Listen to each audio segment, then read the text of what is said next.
Hello and welcome back to another episode of Injustice For All MMA. My name is David, and this episode is for UFC Fight Night, Lewis versus Spivak. As you can tell by the time I'm posting this video, it's going to be late. For the next few weeks, these videos are all going to be late due to just obligations, work, essentially. But we won't stop scoring. We won't stop scoring these fights because that's all there is to do. The UFC is king. We will continue to watch until we die. But there's a lot of things to talk about this card. The most important thing is no one got robbed. Someone kind of got robbed but didn't get robbed. I'll explain, but not an injustice. It's complex. We'll get into it. Overall, this was a very interesting fight night. There's a lot of things to talk about in this fight night. Before we even get to straight into honorable mentions, I want to set this up. So, it's Lewis versus Spivak. And if you can tell based off my voice, it's not European. Meaning, I didn't watch this. I watched this obviously later due to work reasons, but I stayed away from spoilers. The original start time for this, my time, would have been 9 o'clock p.m. for the prelims, meaning the main event would have started at 12 o'clock a.m. the next day. So already from there, my reference point is a little different. When I'm watching this card, I have to keep in mind that this is in Vegas, which is 2 hours ahead. So 9 o'clock prelims, my time, would be 7 o'clock their time. Okay, cool. First thing I notice off the top is when the first fight happens. Well, let me backtrack a little bit. We start off with John Gooden, Lorisenko, and Michael Bisping. I'll speak about that on a later video because I really want to get in depth on Lorisenko's first fight night card, because she's commentated a lot, just not maybe to the bigger viewing audience. But back to the point. They're in Vegas, 7 o'clock, and essentially this whole card is the B team, right? As much as I love John Gooden, they put out the B team, including the judges as well. The judges we had tonight were essentially, there was no Mike Bell, there was no Saul D'Amato, there was no Derek Clearly. It seems as though, at least in my head, that they were all doing the Bellator card. The reason why I say this is because the scores we got tonight, while I'm actually not mad at a lot of them, you could tell they were a little wonky and a little all over the place. So that's the setup. This is a throwaway card, if we were just going to be honest with it. The way this card was set up, they shuffled a Road to UFC Grand Prix style finalist and shuffled them into the prelims. I understand that this card was supposed to be in South Korea, but then it wasn't. This was essentially the B card. Okay, this is the card that if the Super Bowl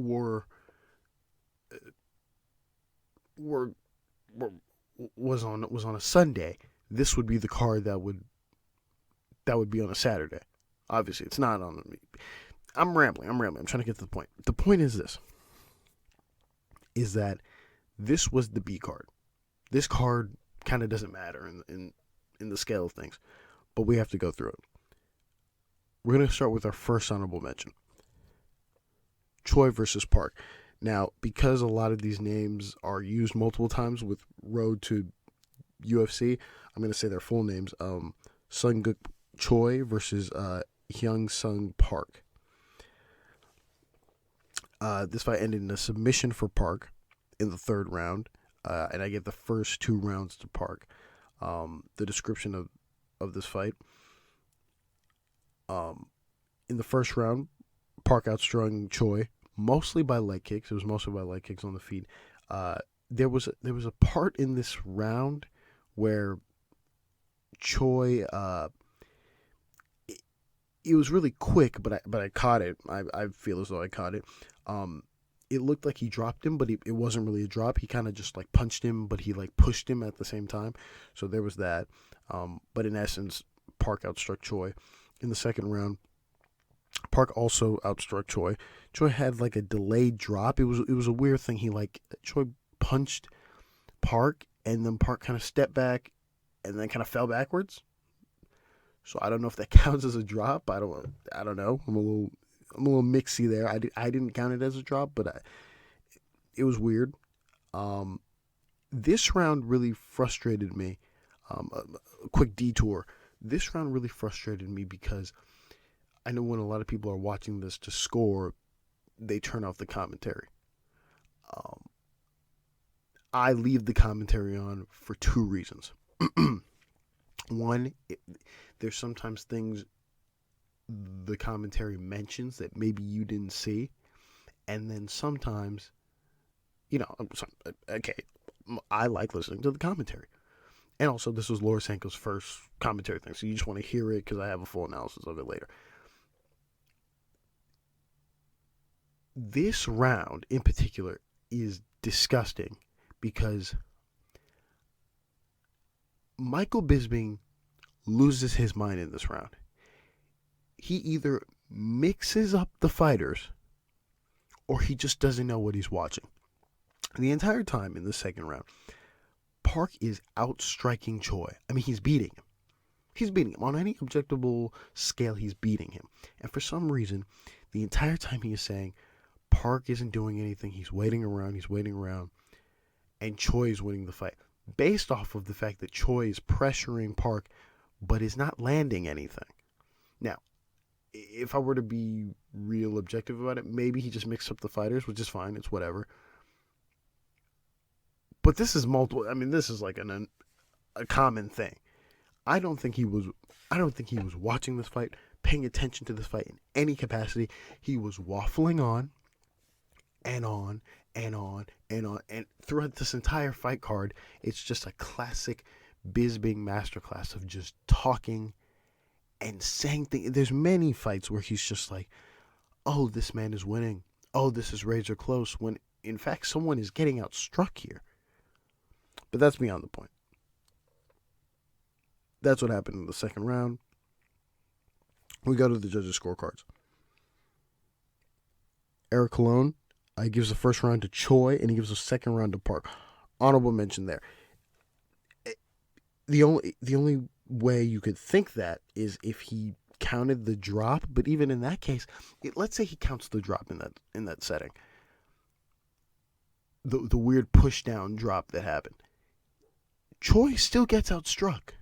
It's a nonsense card. The reason why I'm really mad at this card is so disgusting because the B judges are out tonight. Now, Eric Colon is with the regular judges, but you can tell the B judges are out tonight because they had full reign. And we'll get to that. Whatever. Chris Lee gives the first round to Park, gives the second round to Choi. Again, this doesn't even make sense. It makes 0 sense. First round goes to Park. He gives the second round to Choi. Again, Choi got outstruck in both rounds. Clear. Okay, we go to Rick Winter. He gives the first 2 rounds. He gives the first 2 rounds to Park. We move on to the next honorable mentions. We have Lee versus I'm gonna say Zha. I believe they said Jha on the broadcast. So Jung Lee versus V Zha. I had this 30-27 for Lee. This fight ended in a split decision for Lee, but this was a 30-27. I was very surprised to see a 30-27.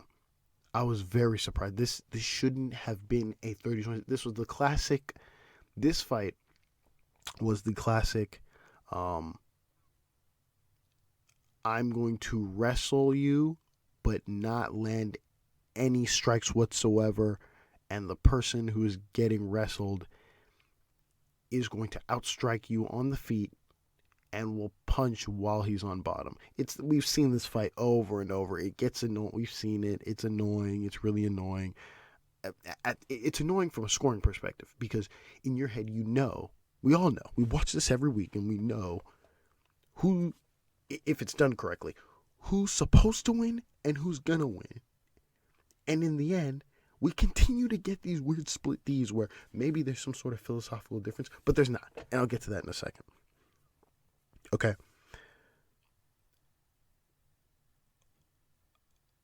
I gave Lee all the first 3 rounds. I put a close marker on the last round. I think you can actually argue the third round for Zha.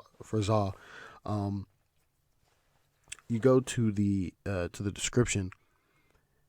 In the first round, Zha had a takedown, and he was outstruck everywhere. On the feet, he was outstruck. When Lee was on bottom, he was outstruck. Lee outstruck him from the bottom position. All Zha did was hold. He took him down and he held him. He held him up against the fence and he held him. No strikes. Very little to no strikes. Maybe 4 at the most. 2 to 3 strikes. Classic, not throwing. No, he didn't even throw. This wasn't an instance where, he takes him down and he's like throwing and he's missing to his head or whatever. No. He's not throwing, let alone landing. He's not throwing. Okay, we go to the second round where Zha gets another takedown and he lands 1 elbow. And I'm thinking to myself, oh, okay, here we go. If he just continues this, he wins the round. No. He gets outstruck again, not only from bottom, not really much from bottom in that round, but mostly on the feet. Mostly on the feet. He gets outstruck on the feet here. There's an interesting part in the second round where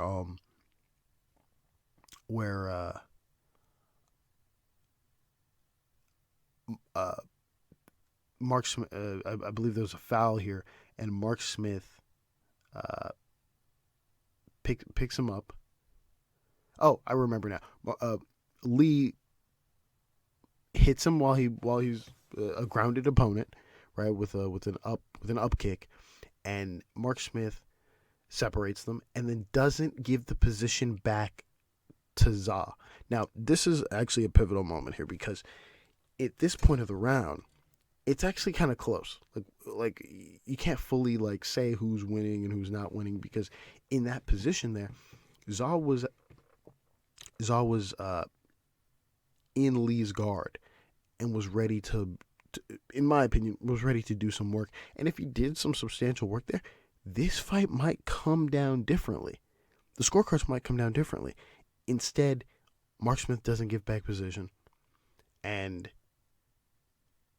Lee continues to outstrike Zha. We go to the third round, where Zha gets 2 takedowns. This is probably his best round, objectively speaking. It's his best round. I didn't give it to him, but it's his best round. So I had 2 takedowns, very little ground and pound. I mean, very little. Very little. So little that, again, Lee still outstrikes him on the feet. And he outstrikes him on the bottom. He outstrikes him well on the bottom when he gets taken down and on the feet. I put a close marker here because, again, I'm sure there's a lot of people who scored that round for Zha, but still, he did nothing. And maybe you can argue that the little ground and pound he did with the 2 takedowns superseded what Lee did, but in my view, Lee did much more. This is the 30-27. We go to the judges' scorecards, where David Letheby, European judge from my perspective, has a 29-28 for Lee. He gives the first and the second. He gives the first and the third for Lee. So he saw what I saw in the third. He gives the second to Lee. I don't agree with that. I don't agree with that at all, actually. So honorable mention there. But nice scorecard. Junichiro Kamijo, he gives the first round to Zha. This is nuts. Honorable mention to Junichiro Kamijo. He gives the first round to Zha.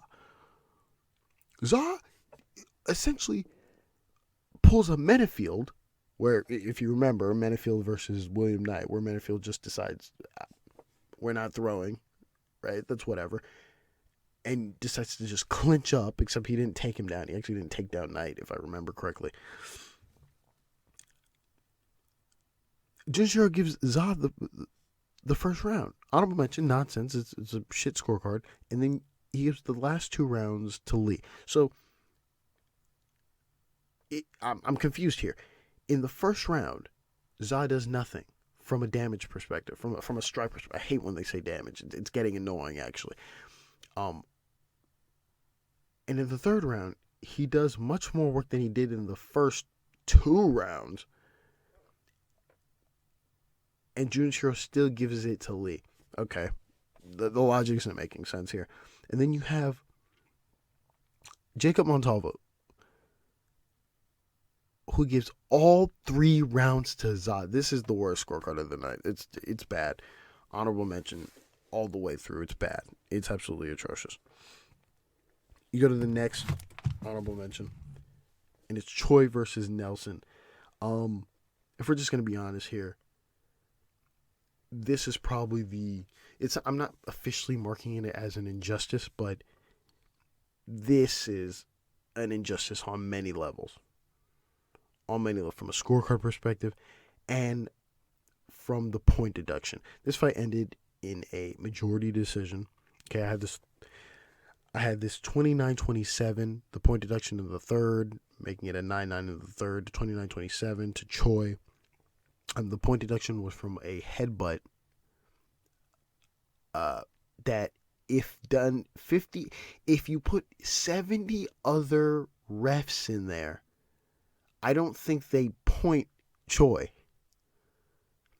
And I'm not saying he shouldn't have gotten pointed. I'm saying that there would have been a soft warning and he would have maybe lost position.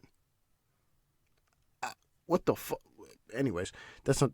So, majority decision, 29-27, Choi on my scorecard.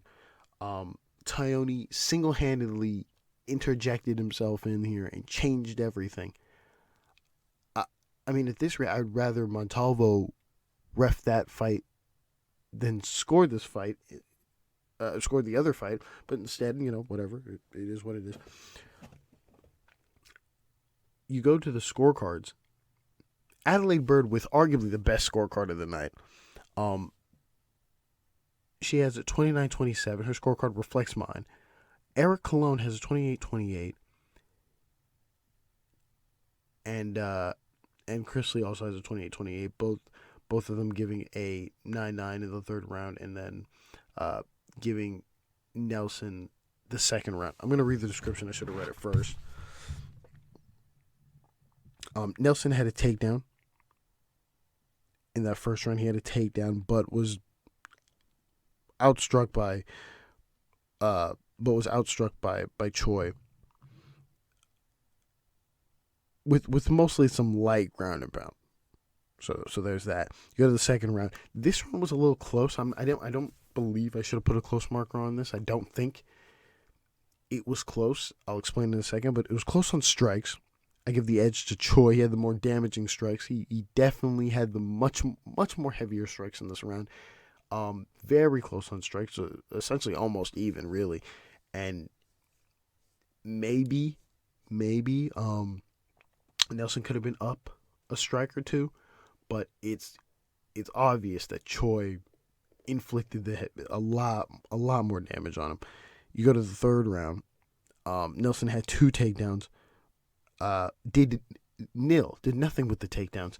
Choi had a takedown, and then proceeded to have a lot at the end of the round, where he had a takedown. Nelson goes for a takedown, and in that position, Choi just unleashes maybe 50 body shots. And by body, it's more side to the body. These aren't ground and pound body shots. These are, he's in an upward position. These are objectively speaking heavier shots than he would be on the bottom. 100% his round. It didn't go that way.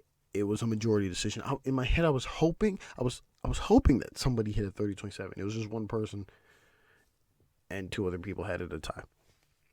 So there is that. You go to the last honorable mention, Tybura versus Ivanov.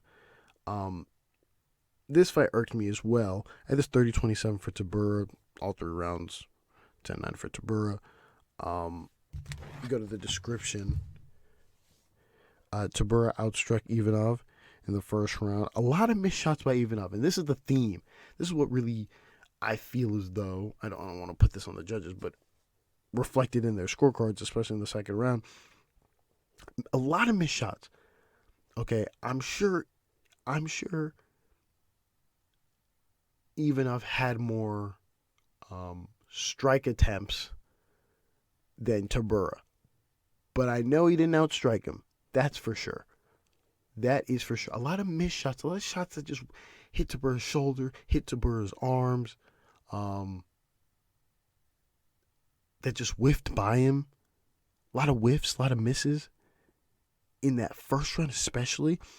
But Tybura most definitely outstruck him. You go to the second round, he still outstruck him. Same thing happens again where Ivanov is just missing.